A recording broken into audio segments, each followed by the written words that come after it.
રાજકોટ જિલ્લાના ધોરાજીમાં ખૂની હુમલોમાં યુવાનનું મોત। ધોરાજીમાં રૂપિયાની લેતી દેતીના વ્યવહાર બાબતે હુમલો કરવામાં આવેલ, જેમાં ઈજાગ્રસ્ત યુવાન હિમાલય એચ બારૈયાને જૂનાગઢ રિફર કરવામાં આવેલ।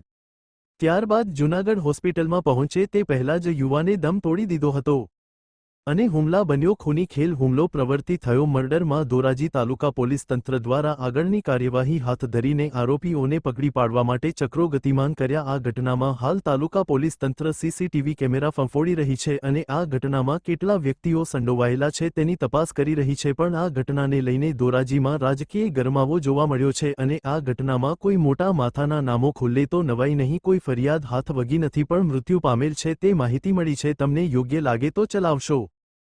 મારું નામ પરેશભાઈ કનુભાઈ બારિયા ઉર્ફે કુંદન કનુભાઈ બારિયા। મારે આંગળીયામાં આગળ પાછળ પૈસા બાકી રહેતા એ બાબતમાં એ ભાઈ આવ્યા હતા અને ખોટી દાદાગીરી કરી છોકરા ઉપર પહેલાં હાથ ઉપાડેલ।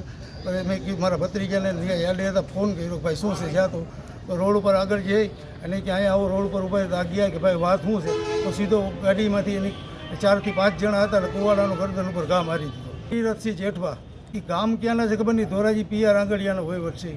પૈસાની દેતી બીજું કાંઈ નહોતું ને આપણે એની વ્યવસ્થિત વાત કરેલી હતી। પછી થોડીક એ લોકો ગારાગારી બોલે તો આપણે બોલેલી હતી, પછી વાત શાંત થઈ ગયેલી હતી।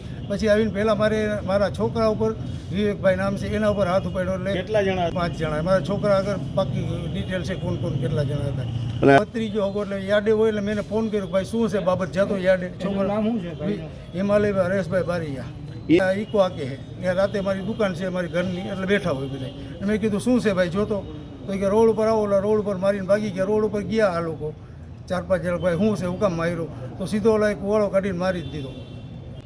માગણી તો એને કડકમાં કડક સજા થવી જોઈએ, ખબર નથી ત્યાંથી ભાગી ગયા। 4 થી 5 જણા હતા। ભગીરથસિંહ જેઠવાએ ગામ આવ્યો અને મારા છોકરા પર 4 થી 5 જણા હાથ ઉપાડ્યો। વાત કાંઈ હતી નહીં, કોઈ આપણે કોઈ ટસલ નથી, કોઈ બાબત નથી, કાંઈ નથી। 4 વ્હીલ ગાડી હતી સફેદ આઈટીઆઈની સામે। પહેલાં યાર્ડમાં છોકરા એને માથાકૂટ કરી, પછી આ લોકો ગયા કે ભાઈ શું છે, અને સીધો જઈને કુવાડો મારી દીધો।